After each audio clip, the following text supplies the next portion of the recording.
Welcome to Jersey Line. Pat O'Melia here, the prognosticator of professional football. If you were betting with me last week, you did pretty good. We went 10-5. For the year, it's going to be on the screen. I think I'm 28, 16, and 2. So I've been pretty good. Fan Duel bets last week. Actually, I had to go back and bet just to break even on that. I had 3 Fan Duel bets last week.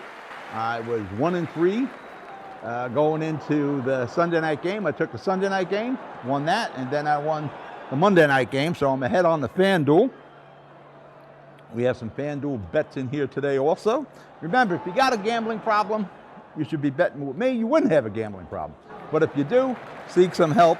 And also, only bet with money you can afford to lose. You know, you go on the Fan Duel, again, they're not even a sponsor, but that's who we use, and we use their point spreads. You can bet like, $20. You don't have to do hundreds. You can bet small amounts just to enjoy the game. But here we go. Thursday night, it's a Fan Duel game. Denver at Jets. The Jets are the worst team in professional football. They shouldn't be in professional football. Denver is rebuilding, but they got a plan. And yeah, Drew Lock, their starting quarterback, he should be back in a couple of weeks. But they're starting Mark Rypien's nephew. And if you see him in last week's game against Tampa, and they held their own against Tampa Bay, well, they call it now Tampa Bay. They did well, and the Rypien kid came in. He's got a good arm. So I'm taking Denver minus 1.5. 1 p.m. game. Another Fan Duel. Fan Duel. The Fan Duel insignia is popping up. Arizona at Carolina. I lost with Arizona last week. They were just out of sync. And they lost to the Lions. Every time I go against the Lions or go with the Lions, I get hurt.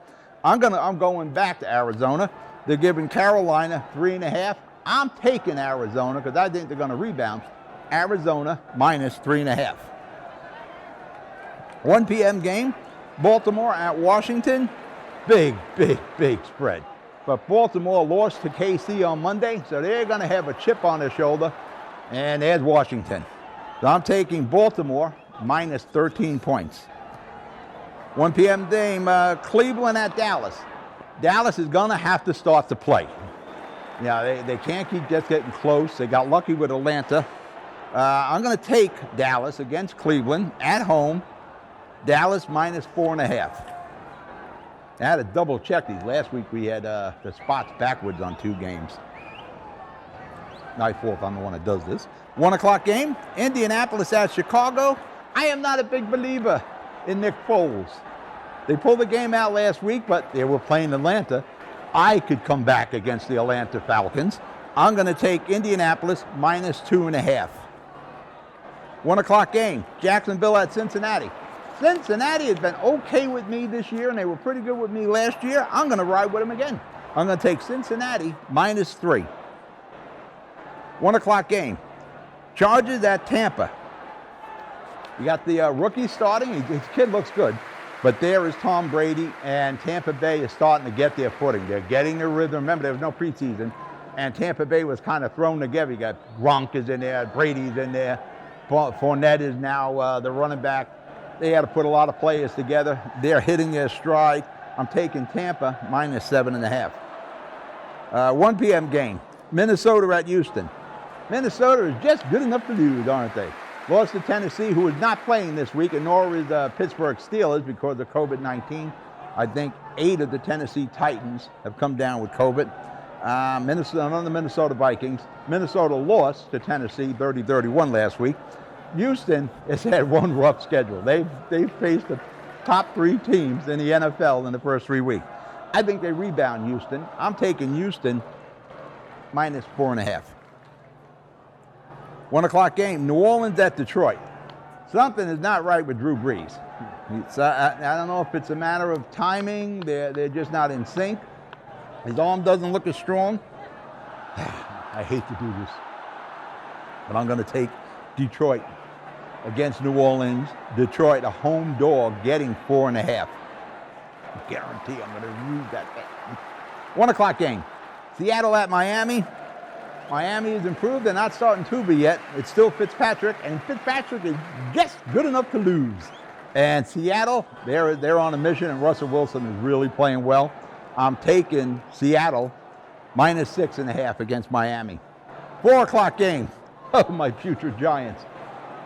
They're pretty close to the Jets in it. It's terrible. The New York teams are so bad. We got walloped last week by San Francisco, who if I was in the stands, they would have let me play. They had so many people on injury. Now, I think they were minus like 8 starters. And we got whooped by backups. Backups to backups we got whooped by. And it's going to happen again this week because the Rams got robbed. That was one of my Fan Duel bets last week. I got robbed on that with a pass interference call. The Rams are going to wipe out the Giants. I'm taking the Rams -12.5.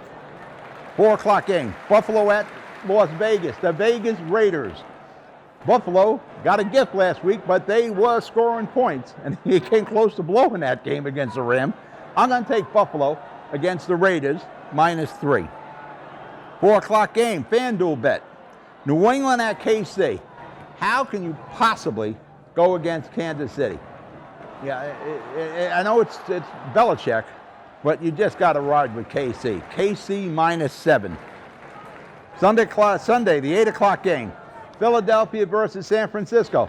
San Francisco was still banged up. They're no better. But Philadelphia can't get out of its own way. I'm going to take San Francisco -7.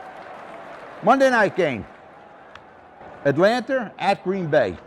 Green Bay -7. I'm taking Green Bay -7, and I'm sure I'm going to win that. That might be my fallback Fan Duel bet if I'm in trouble. Bet well, bet smart, don't bet over your head. You be good, you be safe. I'll talk to you next week. Good luck.